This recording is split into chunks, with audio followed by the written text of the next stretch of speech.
turunan itu apa? Ya, jadi turunan fungsi variabel kompleks. Turunan dari suatu fungsi variabel kompleks fz pada satu titik z0, ya, sering dituliskan dengan f aksen ya. Jadi f aksen z0 ini maksudnya adalah turunan fungsi ya pada titik z0 didefinisikan sebagai ya f aksen z0 sama dengan limit delta z mendekati 0 ya, fz0 ditambah fz dikurangi fz0 dibagi delta z ya. Delta z ini selisih z ya. Jadi kalau ada z yang sangat dekat dengan z0 ya, nah maka delta z-nya mendekati 0 ya. Oke. Jika nilai limit ini eksis, maka fz dikatakan dapat diturunkan atau differentiable pada z0 ya. Oke. Jadi penulisan yang lebih yang beda ya. Jadi delta z tadi adalah z min z0 ya. Z itu variabel, z0 itu satu titik ya tertentu, ya, satu nilai tertentu. Jadi kalau delta z mendekati 0 ya berarti z-nya ini sangat dekat dengan z0. Ya. Delta z sama dengan z min z0, maka z sama dengan z0 plus delta z. Nah, ini kita tuliskan ya, kita ubah bentuknya, ubah saja bentuknya menjadi turunan fungsi saat z sama dengan 0 sama dengan limit z mendekati z0 ya, z-nya sangat dekat dengan z0 ya. Dari apa? Dari fungsi z ya, nilai fungsi saat z dikurangi nilai fungsi saat z0 dibagi dengan z min per z0 ya. Jadi kalau di SMA dulu kita kenal nilai fungsi dibagi dengan atau y dibagi dengan x itu kan gradien gitu ya. Nah ini serupa itu tapi ini sangat dekat sekali ya. Jadi baik delta y-nya maupun delta x-nya sangat dekat sekali ya. Oke. Kalau di real kita gunakan fx ya, kalau di sini kita gunakan fz ya. Oke. Kemudian kalau di real kita gunakan x, di sini kita gunakan z0. Jadi serupa sebenarnya ya, konsepnya. Kemudian ada yang disebut dengan analisitas ya. Jadi yang di atas itu dalam bentuk bahasa Inggris ya. Aslinya yang di bawah ini adalah bahasa Indonesia ya. Jadi satu fungsi variabel kompleks fz dikatakan analitis dalam satu domain D jika nilai fz terdefinisi ya dan dapat diturunkan pada semua titik pada domain D. Ya. Suatu fungsi variabel kompleks fz dikatakan analitis pada satu titik z sama dengan z0 dalam satu domain D jika fz analitis dalam ketetanggaan dengan z0. Ya. Oke, jadi kalau dalam satu titik saja ya fungsi itu analitis ya dalam satu titik. Fungsi dikatakan analitis dalam satu titik jika apa? Jika bisa diturunkan ya, jadi bisa diturunkan. Kalau dia punya turunan pada titik tersebut, maka pada titik tersebut fungsi tadi analitis ya, fungsi analitis. Tapi kalau pada titik tersebut ternyata tidak bisa diturunkan, berarti fungsi tidak analitis. Itu pada satu titik. Nah, kalau pada satu domain ya berarti pada semua titik yang ada pada domain tersebut fungsi tadi analitis. Oke. Nah, ini beberapa aturan dalam diferensiasi ya. Ini serupa dengan yang ada pada aturan diferensiasi dalam sistem bilangan real ya. Ini kita gunakan bilangan kompleks ya. Ini aturan untuk penjumlahan fungsi ya. D per dz, fz ditambah gz, jadi kita turunkan saja satu persatu, kemudian kita jumlahkan serupa dengan pengurangan ya. Kemudian untuk perkalian dengan skalar ya berarti ya kita turunkan yang fungsinya saja, skar nanti sebagai konstanta saja ya, sebagai pengali saja. Kemudian kalau perkalian fungsi kita bisa gunakan ini ya. Ini sama persis ya dengan yang di sistem bilangan real. Jadi turunan fungsi ya d per dz fz dikalikan gz sama dengan fz dikalikan turunan gz ditambah GZ dikalikan turunan FZ. Ya, serupa ya. Demikian juga pada pembagian fungsinya.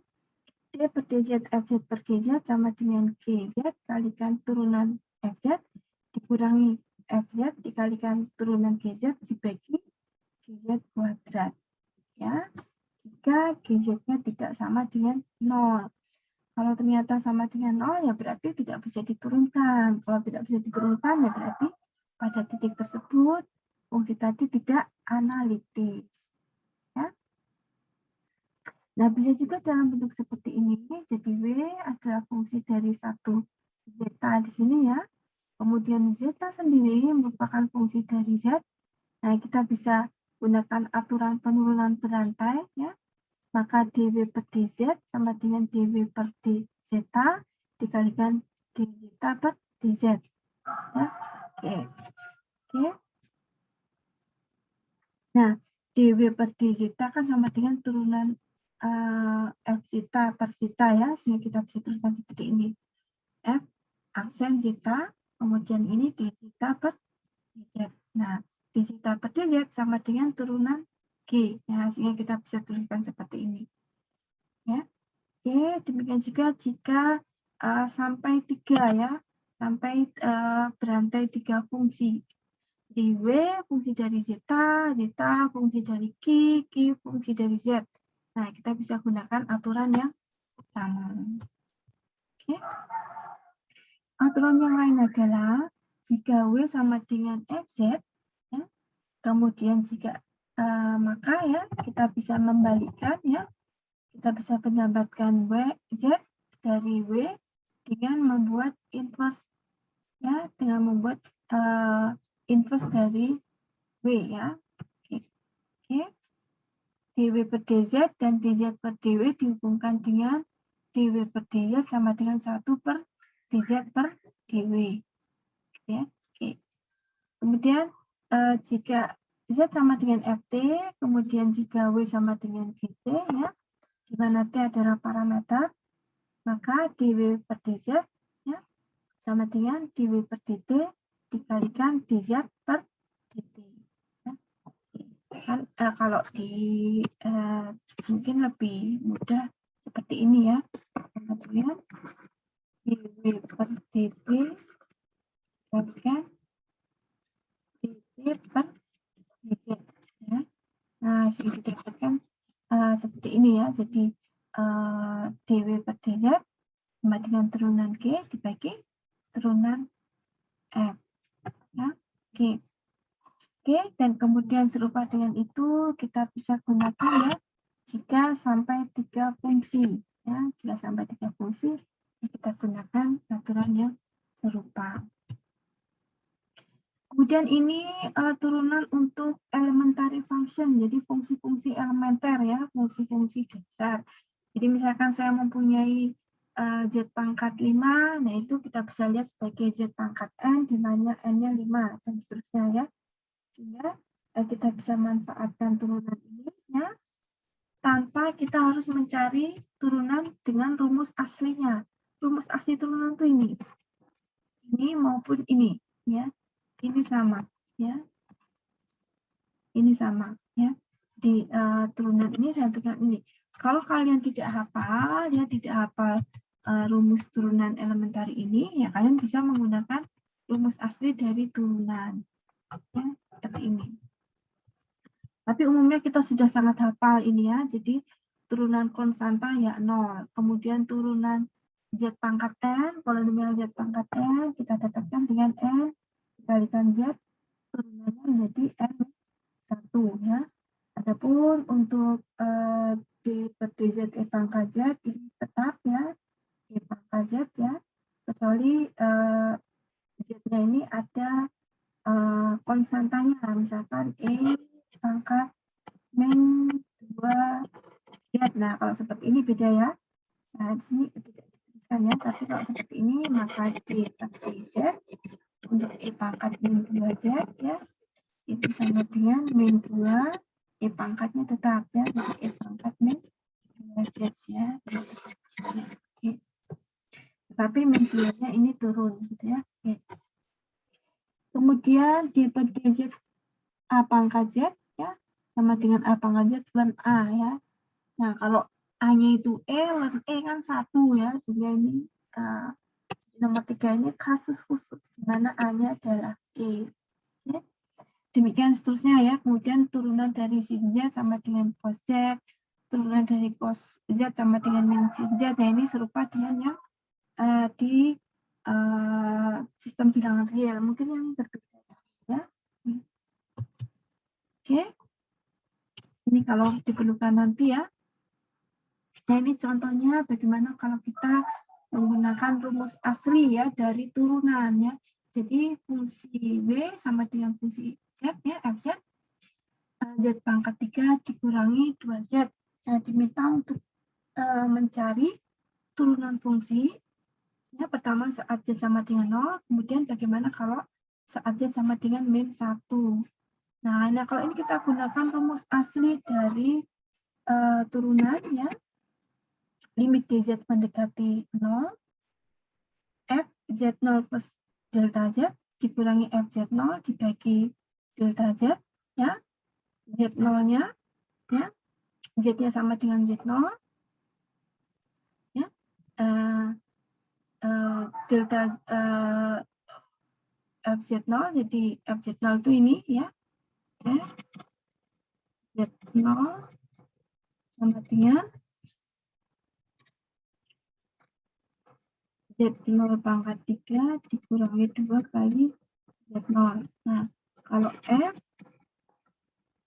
Z0 plus delta Z ya, berarti sama dengan Z0 plus delta Z pangkat 3 dikurangi 2 kali ya. 2 kali Z, 2Z, Z-nya adalah Z0 plus delta Z. Jadi Z0 plus delta Z. Delta Z ya. Oke, sehingga yang ini adalah yang ya, F Z0 plus delta Z. Nah, kemudian yang ini adalah fungsi Fz saat Z-nya Z0. Oke ya. Oke. Kemudian dari hasil kalkulasi didapatkan Z0 pangkat 3 ditambah 3Z0 kuadrat delta Z ditambah 3Z0 delta Z kuadrat ditambah delta Z pangkat 3. Ini adalah hasil dari kalkulasi yang ini ya. Oke. Sampai di sini ya, sampai di sini kalkulasinya. Oke. Sampai di sini. Nah, kemudian yang ini menghasilkan Z0 pangkat 3 ditambah 2Z0. Oke, di sini kita lihat ada beberapa yang bisa dihilangkan. Ini hilang ya. Hilang, kemudian mana lagi yang hilang? 3Z0 ini enggak hilang, kemudian ya. Kemudian ini hilang ya. Nah, ini hilang. Oke, kemudian jadi didapatkan 3Z0 kuadrat delta Z ditambah 3Z0 delta Z kuadrat ditambah delta Z pangkat 3 dikurangi min 2 delta Z dibagi dengan delta Z ya. Maka diperoleh 3Z0 kuadrat ditambah 3Z0 delta Z ya. Ini hilang delta Z kuadrat jadi delta Z ya. Kemudian ini menjadi delta Z kuadrat dikurangi 2. Ya. Oke. Kita dapatkan ya 3Z0 kuadrat dikurangi 2. Ya. Karena apa? Karena delta Z-nya mendekati 0. Berarti ini 0, ini juga 0 ya. Sehingga didapatkan 3Z0 kuadrat dikurangi 2. Nah, ini adalah turunan ya fungsi saat Z sama dengan turunan fungsi FZZ pangkat 3 min 2Z saat pada titik ya, Z sama dengan Z0. Lalu ya, Nah, untuk yang B kita bisa gunakan rumus yang sama ya. Kita bisa gunakan di sini ya Z-nya sama dengan min 1. Kita bisa menggunakan rumus aturannya ya. Nah, kalian bisa boleh menggunakan rumus yang ini ya. Oke. F aksen Z0 sama dengan limit Z mendekati Z0 ya. Fz dikurangi Fz0 dibagi Z min Z0. Nah, ini kalian bisa terapkan ya pada fungsi pada soal yang ini ya. Oke. Tapi bisa juga kalian menggunakan rumus yang tadi yang elementer ya. Untuk menggunakan rumus yang elementer maka Fz ya ini menggunakan rumus turunan elementer dan juga aturannya ya, karena ini pengurangan ya, tinggal dikurangkan saja. Kita dapatkan sama dengan turunan dari Z pangkat 3 adalah 3 Z kuadrat ya, kemudian dikurangi gitu ya, sesuai dengan aturan tadi ya, 2Z turunannya adalah 2. Nah, kalau dengan ini ya, langsung saja kemudian dimasukkan ya. Dimasukkan saat Z-nya sama dengan min 1 ya. Masukkan aja, maka turunannya adalah 3 ya, dikalikan min 1 kuadrat dikurangi 2. Nah, kita dapatkan nilainya 2. Nah, itu keuntungannya kalau kita memanfaatkan rumus yang sudah ada ya, rumus turunan untuk fungsi-fungsi elementer. Oke.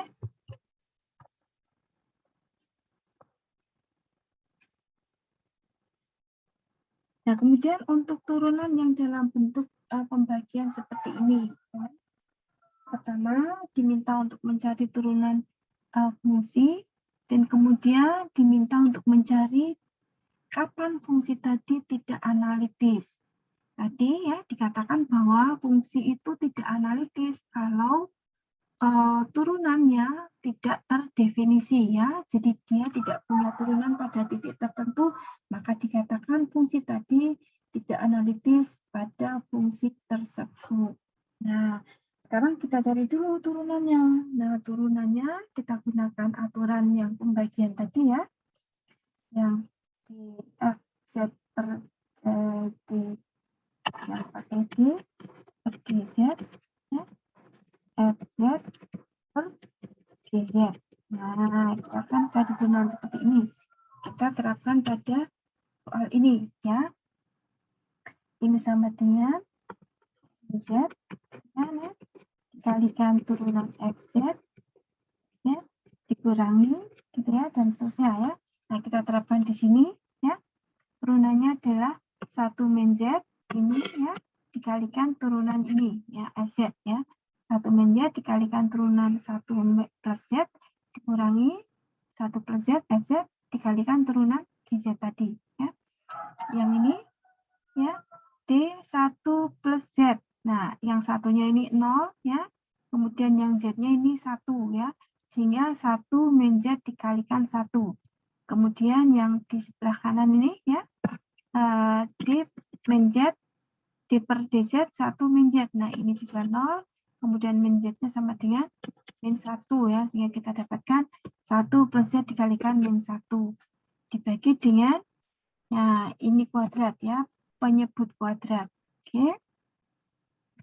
Oke, kita dapatkan ya, pembilangnya menjadi 2, penyebutnya menjadi 1 min Z kuadrat. Nah, ini adalah turunan fungsi yang dicari. Lalu pertanyaannya adalah, kapan dia tidak analitis? Nah, kita lihat bahwa ini tidak analitis saat apa? Saat 1 min 2. 1 min Z kuadrat sama dengan 0. Ya, karena 2 per 0 ya, itu akan sama dengan tidak berinya, berarti ini kan turunan tadi ya, turunan fungsi ya, W aksen ya, itu tidak terdefinisi saat 1 min Z kuadrat sama dengan 0 yang kita dapatkan ya, 1 min Z sama dengan 0 dan 1 min Z sama dengan 0 ya. Jadi Z sama dengan 1. Maka fungsi ini tidak analitis pada saat Z sama dengan 1. Nah, nilai Z, ya, nilai Z saat fungsi menjadi tidak analitis tadi dikatakan sebagai singular point, ya, singular, ya, titik-titik singular, ya, titik-titik yang menyebabkan fungsi tadi tidak analitis, ya. Oke, jadi untuk soal nomor 2 ini, ya, nilai fungsi turunannya ada, ya, tetapi pada titik tertentu tidak ada nilainya, ya.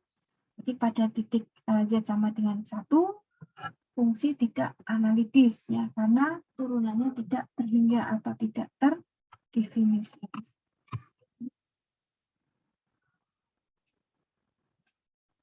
Oke. Nah, untuk turunan yang lebih tinggi, ya, jadi dalam satu fungsi jika W sama dengan FZ analitis dalam satu wilayah, maksudnya bisa diturunkan semua, ya, dalam satu wilayah, maka derivasi F aksen Z, ya, derivasinya adalah F aksen Z. Kemudian atau W aksen Z, ya, atau dW per dZ. Nah, jika, ya, F aksen Y tadi juga analitis dalam wilayah tersebut, maka derivasinya dapat dituliskan sebagai W2 aksen Z atau W2 aksen, ya, atau D kuadrat W per D kuadrat Z. Ya, jadi ini serupa, ya, dengan fungsi variabel real, ya. Jadi sudah diturunkan, nah kita turunkan lagi. Nah, itu merupakan turunan yang kedua. Kalau turunan yang ketiga, ya berarti kita turunkan lagi dan seterusnya, ya, sampai turunan ke N. Nah, kemudian untuk memeriksa apakah fungsi ini analitis atau tidak, karena kita tahu bahwa fungsi kompleks itu fungsi dari variabel kompleks Z, di mana variabel kompleks Z sendiri, ya, itu terdiri dari variabel X dan Y, ya. Sehingga apa? Sehingga, ya, ada yang perlu dilihat, ya, dari dua variabel tadi, ya. Nah, untuk fungsi kompleks FZ itu kan bisa dituliskan dalam ini bagian realnya dan ini bagian imaginnya. Bagian realnya itu dipengaruhi oleh baik bagian real maupun bagian imajiner dari Z. Ya. Demikian juga bagian imajinernya. Nah, untuk memeriksa fungsi ini analitik atau tidak pada satu domain, maka kita bisa memanfaatkan persamaan Cauchy-Riemann, ya, yang menerapkan turunan parsial, ya, Fx dan Fy, Ux dan Uy. Nah, Ux, ya, Ux ini adalah turunan ini, ya, terhadap X, ya, turunan bagian real dari W, ya, terhadap X, dan Vy, maaf ini Vy, ya, Vy merupakan turunan bagian imajiner dari nilai fungsi tadi terhadap Y, ya. Oke. Jadi Ux sama dengan Du per dx, Uy berarti Du per dy. Nah, kalau Vy ya berarti V, ya. Kalau Ux, Px, ya, kalau Px ya berarti do V per do X, ya. Kemudian kalau Vy ya berarti do V per do Y. Nah, ini tidak dituliskan, ya, tidak dituliskan, tetapi sebenarnya sudah termaksud di sini, ya. Oke. Oke. Kemudian sistem itu menjadi sistem itu analitik apabila ini berlaku, ya. Jadi Ux sama dengan Py dan Py sama dengan Px, ya. Oke. Nah, kita lihat saja contohnya di sini, ya. Jadi fungsinya adalah Z pangkat 3, ya. Diminta untuk menunjukkan dia analitik di mana saja. Ya, berarti dia harus memenuhi persamaan Cauchy-Riemann, ya. Oke. Pertama, fungsinya dulu, ya. Fungsi di dalam variabel Z, ya. Variabel Z-nya kita pecah dulu menjadi, ya, Z sama dengan X plus Y, atau di sini contohnya I, ya, kita pakai aja I.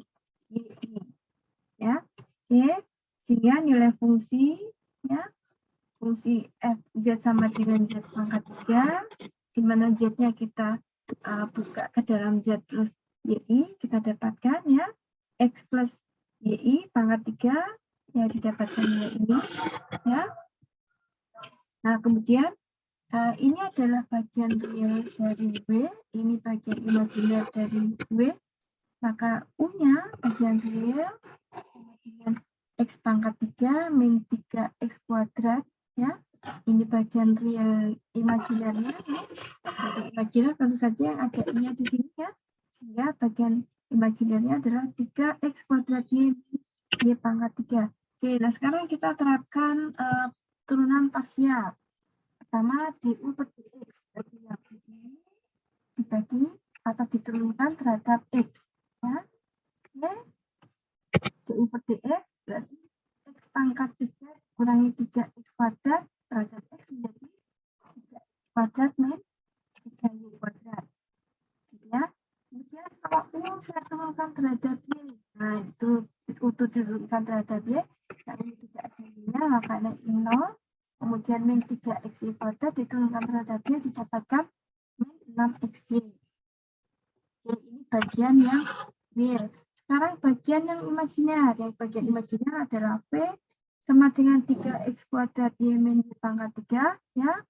Kemudian kita cari turunan parsialnya terhadap x.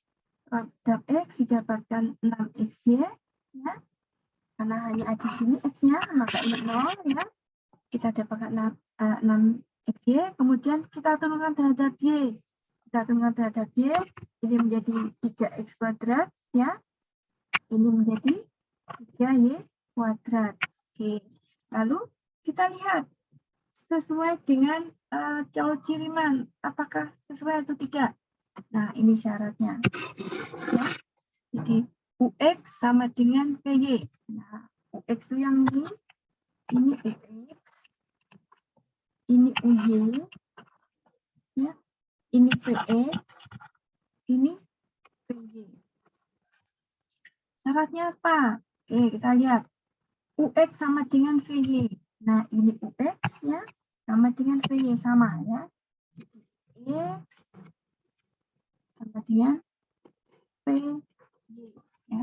Kemudian apa yang kedua? UY sama dengan min PX. Ya. UY itu ini ya. UY sama dengan min 6X.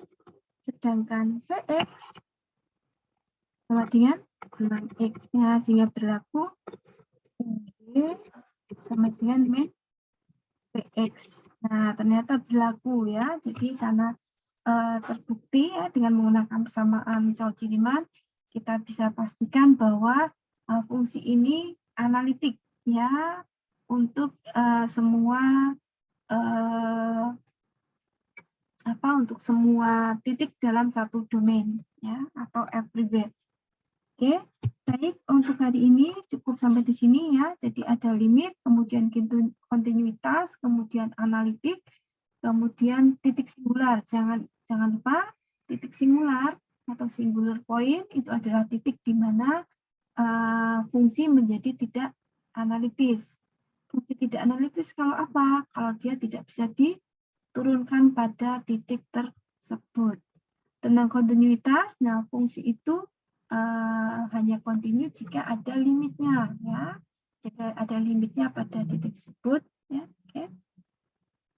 Oke, dan nilai fungsinya ada ya pada titik tersebut. Baik, sekian ya.